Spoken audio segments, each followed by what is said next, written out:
What would it be like to go alone? Into the unknown. Across the country, just me and the elements of nature. Would it even be possible to solo hike it at the age of 14? To hike 2,650 miles from Mexico to Canada on the Pacific Crest Trail. The Pacific Crest Trail runs through some of the most beautiful and wild parts of the United States, with an elevation equivalent of summiting Everest from base camp 29 times. The trail is known for its rugged mountains and brutal conditions. Although a few thousand people set out each year, only a few make it to Canada before winter, and I would have to finish even earlier, in time for school. As I found out along the way, it was a journey beyond limits. My name is Samuel, and this is my dream. I'm setting out solo to hike across America at the age of 14. This is my story.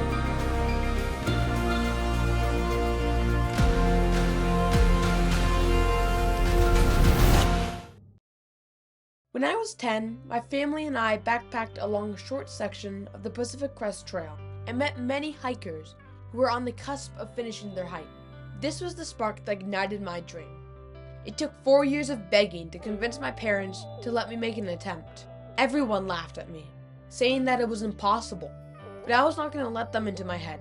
I was confident I could do it. In 2024, I started to plan and train. Despite my fear of the dark, I learned to camp alone. I started camping on my lawn outside my house, progressing until I was able to camp a few miles away from home. I started to do my first hikes on my own, building up to be able to do 20 miles some days. I learned how to use an ice axe, took a wilderness first aid class, saved money, prepared food, learned about nutrition, researched equipment, put together my pack, and built spreadsheets tracking mileage, resupplies, and river crossings. My target weight without food and water was 13 pounds. Every ounce added up. My parents knew it was a dream of mine and wanted to support me, but like any sane person, did not believe I would last long. When I started hiking, they had not even taken me fully out of the last month of school. As I built tracking spreadsheets, I quickly realized I'd have to hike the trail with an average of 25 miles per day to finish in time to start high school. After all the preparations, my dad drove me down 26 hours to the Mexican border. There's not a book on parenting a 14-year-old over a 2,650 mile through hike. So your mom and I are making this up as we go. I just have no idea what I should be doing as a parent. I'm slightly nervous right now because it's a big thing. It's a big jump. I'm worried about stranger danger since they're 14-year-old kid in the middle of California hiking by himself. So, what could go wrong?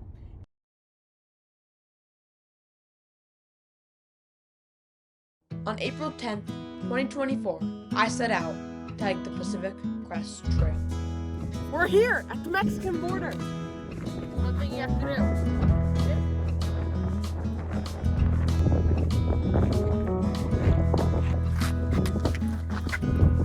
Mexico, now to Canada. Woo-hoo!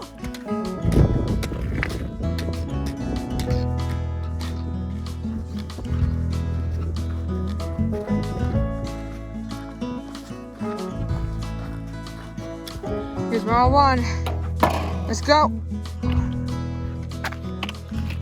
I was off. I could not believe it was actually happening.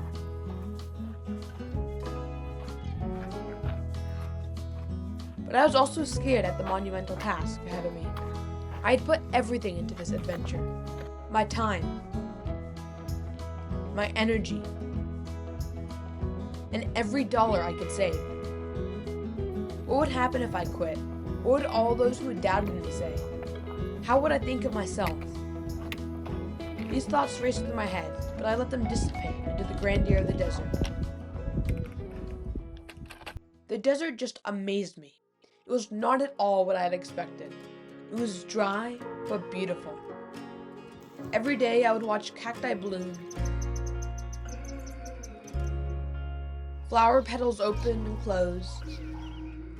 I would hear the busy work of bees and feel the progressional heat of the sun.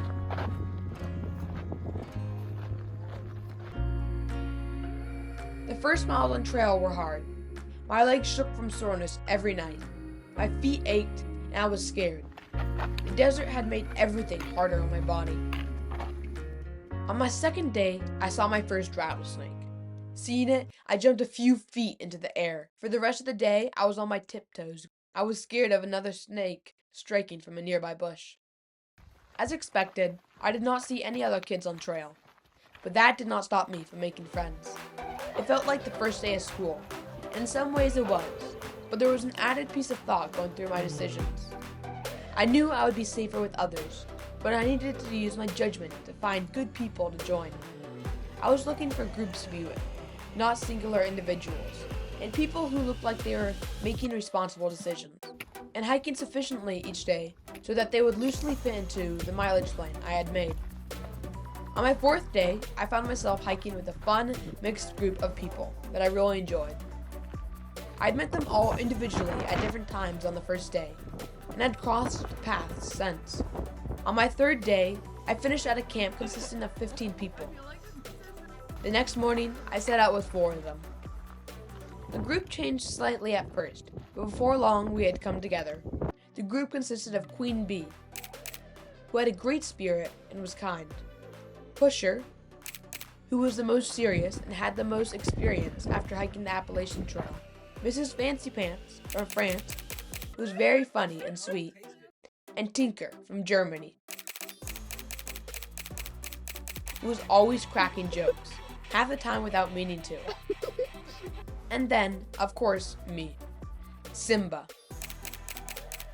It was a great group. Despite all of us being different, we all fit together well on trail. We would always be laughing and having a great time. Another benefit was that we were able to hitchhike together into town, and it is a lot safer to hitch as a group. Towns were a great place to recover, but also stuff ourselves with anything we could imagine. On trail, you could eat whatever you wanted. When resupplying, to keep my pack light, I would not pack anything below 100 calories an ounce. We started out with easy mileage, around 16 miles a day. Because of the sweltering heat, we took advice from the coyotes, taking advantage of the cool mornings. During the middays, we would seek shade and take a siesta, and then we would hike late into the evenings, becoming nocturnal like the bats. It was a constant struggle to move on, but also rewarding. Before we knew it, we were already 160 miles in, at the base of the San Jacinto Mountains. Tragically, 2 years ago, a PCT hiker had fallen to their deaths in these mountains, and we knew from late winter snowstorms it was going to be sketchy. My parents encouraged me to skip it, but I was ready.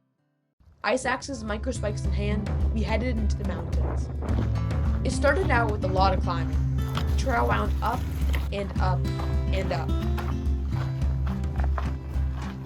There were hundreds of fallen trees we had to climb over. It was a constant battle. On the second night, after 25 miles of climbing over the past 2 days, I found myself on a windy ridge. The forecast showed an intense storm with 60-mile-per-hour winds. This was going to be the harshest test of my preparations yet. Okay, just finished a long day. We're up in the mountains. Let's go into the tent. It's really windy, as you can see. It's like shaking the whole tent. Hopefully this tent pole stays up. I'm worried about that, but I'm gonna try to get sleep. I don't think I will be able to in this, but I'm really scared this wind is gonna blow over the tent, so hopefully it doesn't. Hopefully I'm safe. It's my tent set up a little bit disorganized because it's really cold. The trail did not give us a break, giving us an entire day of snow traveling along a high ridge the next day. My experience with an ice axe was a big help to everyone. Most of them had never even touched one before heading into these mountains. The day was long and unrelenting, with lots of elevation and challenging conditions. When my group ended that night, we experienced the most beautiful sunset of my life. It felt even more beautiful because it marked the end of the San Jacinto Mountains and my survival. Just got in the mountains. I 2 miles today, which is my longest day by 2 miles, and so that's real exciting. I'm getting too tired, but I'm excited. Today was pretty good on my knees. I descended around 8,000 feet, so that's a huge descent. That's the biggest descent I've ever done in my life. My relief to have the San Jacinto Mountains behind me was short-lived, being met with fear the next morning. 2 days ago, I finished a day with 22 miles. That was my longest day yet by a lot. And then I woke up the next morning with my ankle hurting really, really badly. So I took yesterday as a rest day. I slept with my ankle raised. I iced. We got an ankle support thing. And I thought today I could go out. Less than half a mile in, I realized if I was going to keep on walking on this ankle, it's not gonna hold me, and it would just get worse and worse. I'm hoping it heals really quickly, but I have some doubts, so we'll see. I'm worried I'm not going to hike the CT at all, or I'm not going to hike for a long time, and I'm not on a busy schedule, so. My ankle, I saw a PT. She helped me do some exercises, and she also gave me basically a support for my ankle that is basically like a firm bandage that I wrap around in a certain way to help keep my ankle stable. My original group decided to pass through a closed section of trail.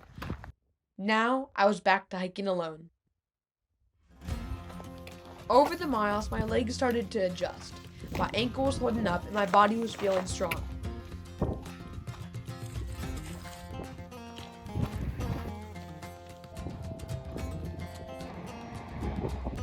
I am to eat tamales.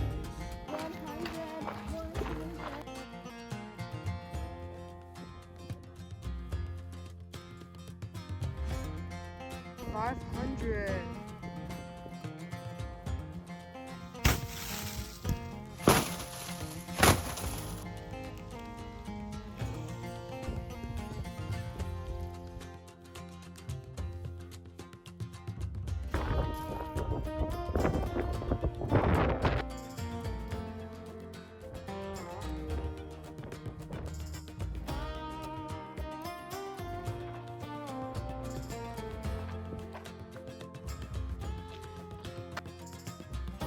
Over the miles, my legs started to adjust. My ankle was holding up and my body was feeling strong. I started to do marathons consistently, sometimes even hiking as many as 33 miles. I climbed from mountain to mountain, from hill to hill, with the most beautiful views.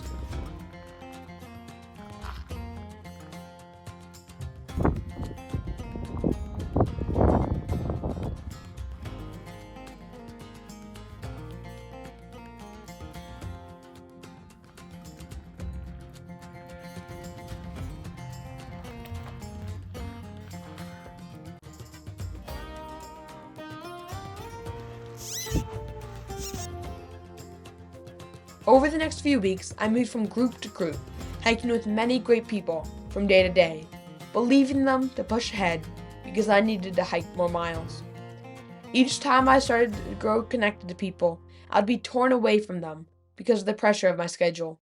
Time started to creep up on me. Even the 2 days of rest for my ankle added more schedule stress. Would I be able to finish in time before high school starts? Before long, I found myself in Kennedy Meadows, the threshold of the Sierra, 700 miles into my hike. In the Sierra, I would be regularly hiking above 10,000 feet and have one or more passes every single day, reaching as high as 13,000 feet. Everything, and when I say everything, I mean everything, was harder in the Sierra. This was going to be my biggest test yet. The Sierra are the most dangerous part of the trail, with the most deaths. The trail is remote, and often help is days away by foot. The river crossings are notoriously dangerous, having taken a considerable portion of the deaths on trail. Some crossings can be deadly without the safety of others, often requiring early morning crossings when the snow melt runoff is lowest. You swear on your life you will not do any river crossings by yourself. Yes, I Yes. solemnly This swear. is, you see, this is Simba right here. He swears on his life. Yeah. Yes, Okay. I solemnly swear. Okay. Snow travel is the second most dangerous part of the trail, and losing control on high altitude snowfields can turn into a dangerous or deadly slide. Right now we're heading up into the Sierra. We're 7 miles into the actual Sierra. My legs burned and buckled as I climbed into the mountains. Within the first days, my quads gave me a sharp pain whenever I twisted or bent down. There was never a flat spot. Every hour in the Sierra felt like an entire day. I could never have imagined how hard it was. The sun beat down on me, burning into my skin. I slipped on every few steps, not used to the magnitude of the snow. The Sierra section is the hardest, most demanding section of the PCT. Had my longest food carries, sometimes hiking for over a week between towns. And my pack was an oppressive 40 pounds. It felt like I was carrying an entire elephant on my tiny back. My lungs stung on every pass, and my legs burned under all the weight and climbing. Every completed pass just meant another, bigger, and even snowier one the next day. 70 miles of brutally hard hiking in, I reached Whitney, the tallest mountain in the continental United States. My adrenaline grew as I neared it. I was even more excited because for the first time, my dad was going to join me for the ascent. It was going to be incredibly special. The day of our summit attempt, my alarm sounded. Packing for a day up Whitney. Can't wait. And we were off by midnight. The idea of sunrise at the top warmed our minds. The cold bit into my skin, but I was ready. I shivered not only in cold, but in fear. The words fail loomed in my head. But adrenaline rushed in. I was going to do this. I was going to make it to the summit with my dad.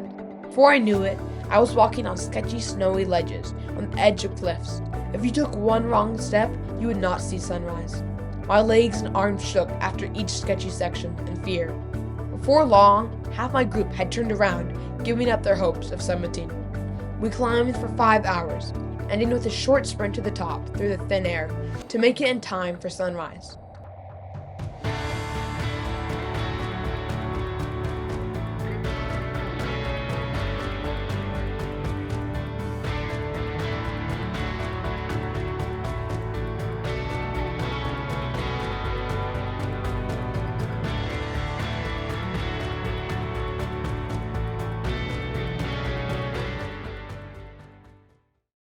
That evening after the hike, I set back out on trail, saying goodbye to my dad. As I quickly learned, my climb at Whitney was just the beginning. The hardest days were still to come. I would even come near to death a couple of times in the coming weeks. The next day was Forester Pass, the highest pass on the PCT, at 13,153 feet. At 4 a.m., I was buzzed awake by my watch. Sleep beckoned me, but I was able to turn it down. My feet crunched against the frozen snow as my adrenaline grew. Before I knew it, we were climbing. Climbing Forester Pass was the scariest thing I've ever done. It was like climbing a 45-degree hockey rink. Virtually impossible. By the top, I vowed never to do another pass again, and was on the verge of tears. Another man in my group had lost on the way up and was sobbing, barely making it too. The Sierra kept on coming. Pass after pass. My legs were breaking down, even with 18-mile days, because of the snow and elevation gain. Many days were almost entirely on snow, including hours of post-holing. Every night, I would finish in complete exhaustion. The days gave me no grace. My shoes, like every night, they freeze overnight because of all the river crossings and the snow I've gone through each day. So they're always soaked, and then every night they freeze because of the freezing temperatures. So here are my shoes, and this is what I do to unfreeze them. They're like literal wood. This happens every single day. It's really annoying.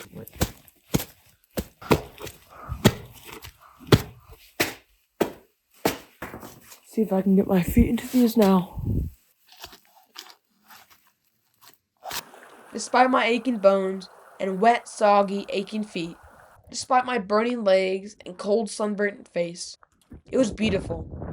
It had become a normal thing I'd taken for granted, but looking at my surroundings, I realized how fortunate I was to be out there.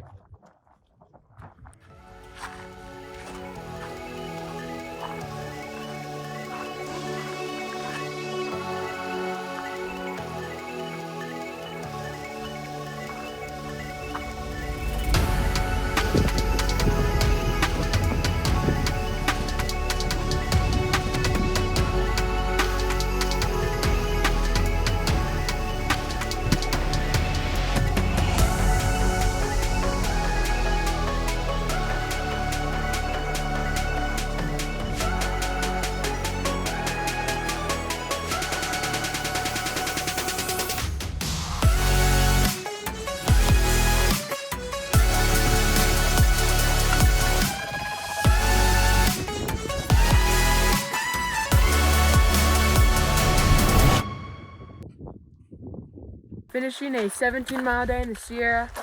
I had 3 19s, now it's 17. It's nice to have a little bit slower. There was a lot of snow today, so it was also a little bit slower hiking. Feeling great, really excited, and I can't believe I'm here. I'm in the Sierra, so yeah, it's great. Every moment during the day, I would hear marmots chirping, ice cracking,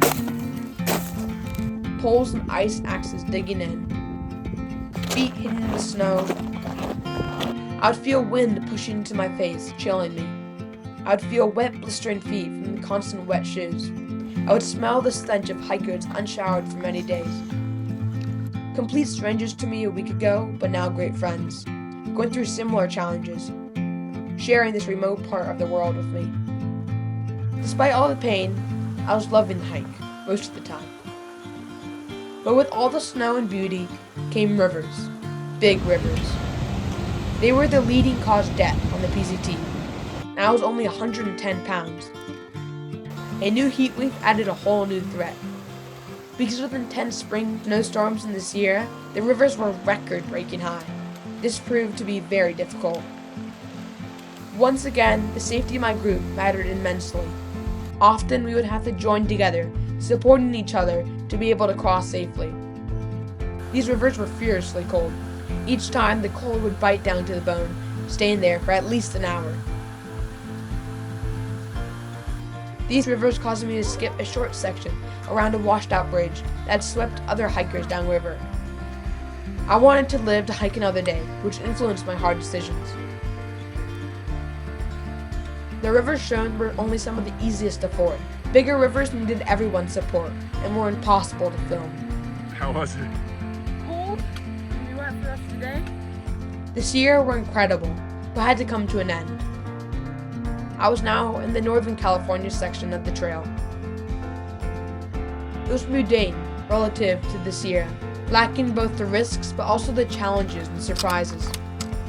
In the Sierra, I was fortunate enough to be able to hike with 2 great groups, but I had to leave both of them due to the pressure of my schedule pushing me to do more miles. By the time I finished the Sierra, I was near the front of the hikers heading northbound on the PCT, and finding a trail family would be very hard. Doing the math, I would have to average 30+ mile days to be able to finish in time for school, to start 9th grade in high school, not even giving me time to settle in. I'd been through a lot and had a hard time. I'd always felt the pressure of time on my back.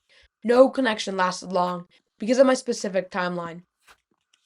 Despite not being able to hike more than a few weeks with any of them, I now have great friends from all around the world, from France and Britain and Germany to the Netherlands and even Uruguay. It was hard constantly saying goodbye to everyone I met, and I was worn out. I knew there would be no enjoyment with the long, lonely days waiting ahead. I went out there to have an adventure and to have a good time, and that, along with many other unimaginable things, I accomplished. Before I knew it, my first year of high school had come to a close. I wanted to go back, but was also scared to do so after how I had finished the year before. As the starting date grew nearer on the itinerary I had previously planned, I decided it was now or never, and within 48 hours, I found myself on trail.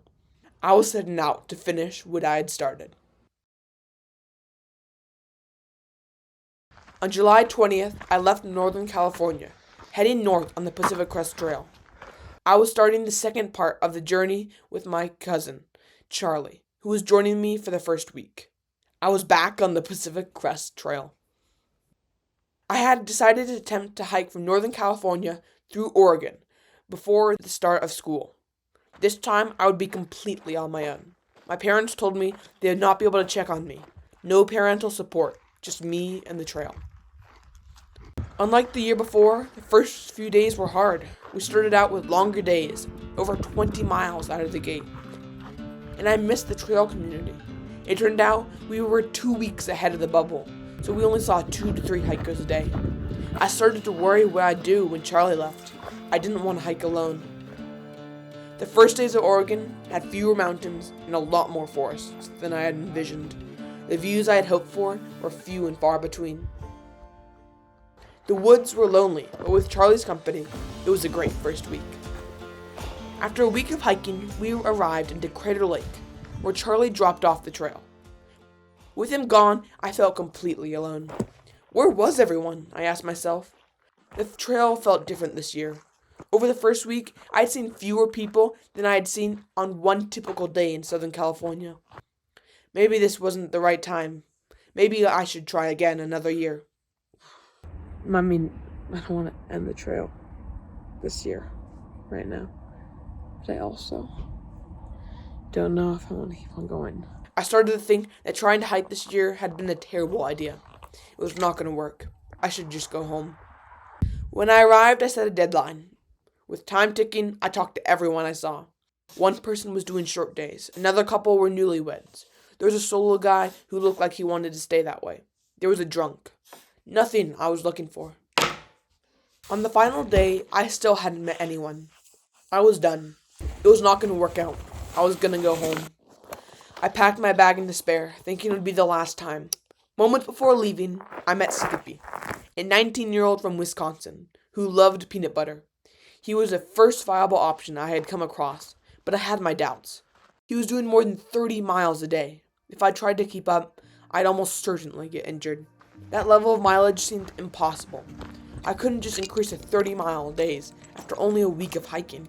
And if I tried to join him, I knew there was going to be a good chance I would be hitching home at the next town in 3 days. But I wanted to give the trail one last shot. As soon as I started hiking, it was evident that it was going to be very hard to keep up with Skippy. He already had more than 1,800 miles under his belt. Within 10 minutes of getting on trail, he sped out of sight, even though I was almost running. My heart sank. This was not going to work. But I still needed to make it to the next town in 3 days down the trail. For the final 10 miles of that first day, I was limping, with sharp pains all throughout my body. The days did not get easier. The previous year, I had only hiked 2 days exceeding 30 miles. But now, I was going that distance every day. My body was not ready for the strains of this kind of mileage. Without a break, I was barely holding on. Day 2 was the same. Skippy left first thing in the morning, and I didn't see him until the end of the day. I hiked alone with aches and pains throughout my body. On day 3, my body still ached, and I was still alone. But looking at my map, I realized how far we had gone. In 3 days, we'd hiked as much as I had hiked the entire previous week. At the end of day 3, I decided hesitantly to try and hold on for as long as I could, not wanting to quit, but not believing I would make it much farther at this pace. Continuing at this pace was a relentless rhythm of sleeping, hiking, eating, over and over again. The pain never went away. Some afternoons, after so many miles, the pain was so significant, I hiked in tears. One day it was my back, forcing me to walk with my backpack in one arm for 5 miles. Another day it was my hip, forcing me into a limp for 2 hours before camp. Being ahead of the bubble of the thru hikers, the trail was still pretty empty. But with Skippy and a few others we met, some life started to return the trail. The soles of my feet felt better, and slowly my mood improved. Among the never-ending forests, I saw splashes of beauty. Unfortunately, much of the state was scorched by large forest fires from the previous 10 years. Every day, I woke up in the dark at 5:30 a.m. and started steadily hiking alone from 6 a.m., just before sunrise, until 1 p.m., barely ever pausing and eating my snacks on the go. At 1, I had a quick lunch, no longer than 25 minutes, and then I pushed on to camp, all the while not being able to stop to even filter water without a pack of hungry mosquitoes on my back. Almost the entire day would be spent in solitude, as I was unable to keep up with Skippy's fast pace. I arrived into camp after 7 p.m. each evening as the sun set, meeting Skippy as he was finishing his dinner. I immediately pitched my tent upon arrival and dove into it as the mosquitoes bit through every piece of clothing I had on. I ate quickly, thinking only sleep, and finished my day by lying down on my leaking air mattress, which I had to reinflate multiple times a night. The long days of hiking were very difficult with so little sleep, and hiking dawn through dusk was slowly but surely catching up to me. But I felt constantly on the clock. Every hour counted. I worried that my body was not going to be able to last.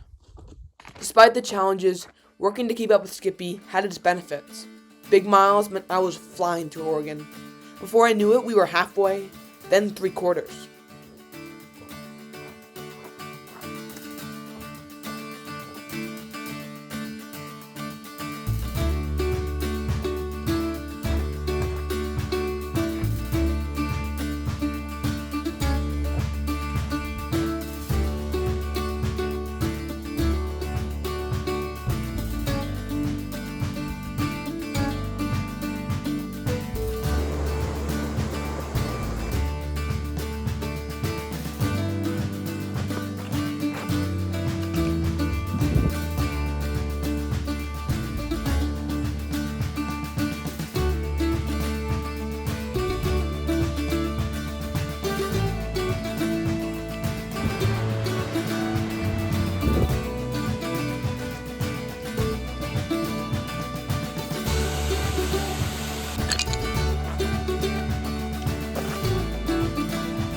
After miles of actual blood, sweat, and tears, I finally reached Washington State, after 21 days on the trail.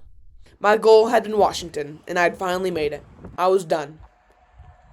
But the idea of finishing this year excited me. What if I tried to continue? Another year waiting did not seem realistic. Of the 5 main sections on the PCT, Washington State is the second hardest section, after the Sierra. But it is most hikers' favorite state, because of its beautiful scenery. After lots of indecision, I decided to keep on going, step after step. The same way I had made it here was the same way I was going to finish.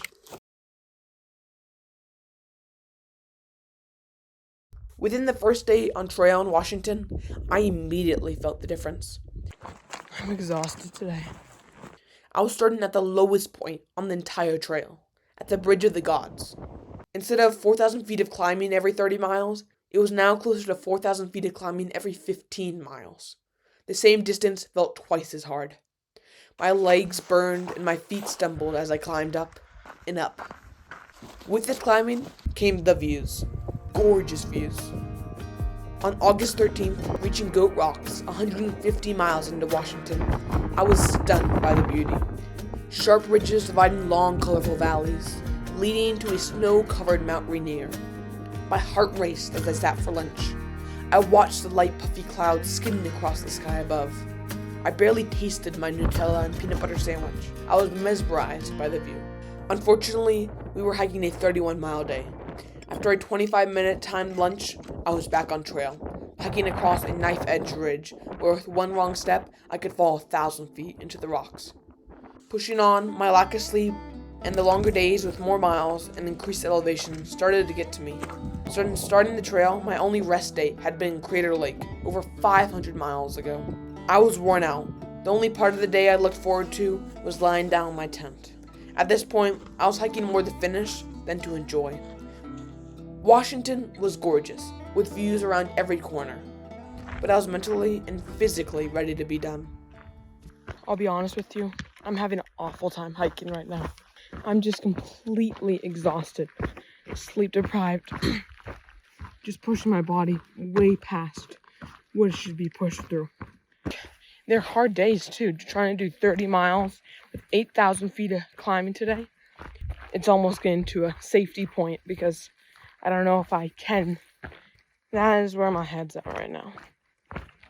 My gear was also starting to break down. My backpack frame was starting to lose its strength, hurting my back and making it squeak every time I took a step, driving me insane. My tent zipper had completely failed, letting water in when it rained. My pad had to be reinflated multiple times a night, but I was going to have to put up with all of it for the last few hundred miles to Canada. I was ready to be done, and I was counting every remaining mile. Time was ticking, and school started soon. My mind buzzed through crazy scenarios to be able to finish in time for 10th grade. Hiking north from Snoqualmie Pass, the trail became slower. There was loads of climbing, and the footing was tough, with lots of scree fields and a never-ending uneven rocky ground. 2 days before the start of school, I arrived at Stevens Pass, 180 miles from the border. I was heartbroken, so close to the end, but so far. I left the trail reluctantly to start my sophomore year. My brain could not think of anything except for finishing. Then I concocted a plan. I could start 10th grade, complete my first week of school, then pick back up at Rainy Pass and head out for the long 4-day Labor Day weekend to finish the PCT. After what felt like the longest first week of school, I headed back out on trail. I jumped ahead a short section to Rainy Pass, where I'd have a little less than 100 miles left. I did not like missing miles between Stevens and Rainy Pass, but it was necessary to finish, and I knew I would go back and do them someday. I powered on to catch up with the group I had met earlier in Washington to be able to finish with them. They were a half day ahead. As I neared the terminus, the views showed me their best, as if ushering me on. Green landscapes, mountains stretching as far as the eye can see, in all directions, with only a dirt path traversing them. Glaciers dotted the far peaks, and sharp ridges reached into the sky. Blueberries dotted the green hills, as though the land were offering me support in the final miles. I started the trail one step at a time. I had started each day one step at a time, and now I would finish the adventure of a lifetime the same way, one step at a time. I had set out thinking it was about the achievement, wanting to prove myself, but now I realized that my journey was much more. If I had set out to prove to others what I could do, I finished with something immeasurably more meaningful, proving to myself what I could do. It was about the small moments along the way, and most importantly, it was about the people. My heartbeat quickened, and we started to run as we neared the border. I couldn't believe it. I was finished. Is this actually happening? Is this a dream?